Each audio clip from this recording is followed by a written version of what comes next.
Some of these tribes of Alaska have not only tradition of the Noachik deluge, but also of the original chaos, the first dividing of the waters, and the creation of heavenly bodies, plants, animals, and men in nearly the Mosaic order of succession. And these traditions have evidently no touch of white men's teaching.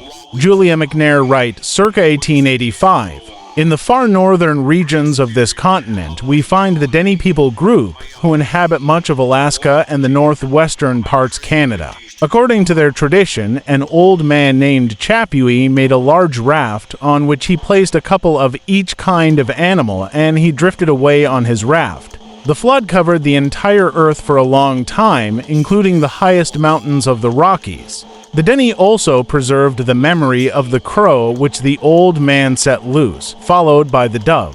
Having been sent a third time, the dove returned in the evening, tired out, and holding in its foot a green branch of fir. The Yupiks of Alaska tell of a great flood, which only a few people survived in their fur boats and then landed on the highest mountains. The Kaigani, an Alaskan tribe, referred to the big canoe in which a good man was saved in the time of a great flood. This landed on a high mountain. He later sent a crow to see if the waters had gone down. The old men of the Dogrib people, living in the Northwest Territories, told that in the earliest times, a godlike man named Tchapuwi created children, to whom he gave two kinds of fruit, the black and the white, but forbade them to eat the black.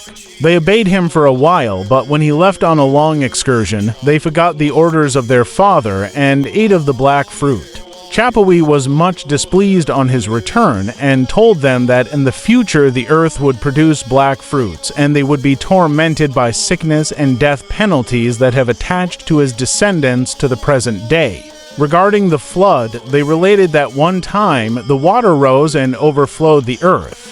Tchapuwi embarked with his family in a canoe, taking with them all manner of birds and beasts. Later, he sent animals to help him remake the earth until, after a full year, all on board the canoe were able to disembark on the earth. The mariner floated in a gigantic straw until the waters had evaporated and the earth had dried up. He then dismounted on a high mountain where his straw had rested. The mariner remained long in this highland. He did not leave until several days had elapsed. This place is called the Place of the Old Man. Guichan tradition of the flood told to Emil Pettit in 1870. The Hareskan or Satu people in 1852 told one Dr. Tatch their account of the flood. In the history of their deluge, they substitute for the ark a floating island on which for persons with a number of animals and birds found safety and escaped from the general destruction. Thank you, folks. Please stay tuned.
Dokşani gel bir long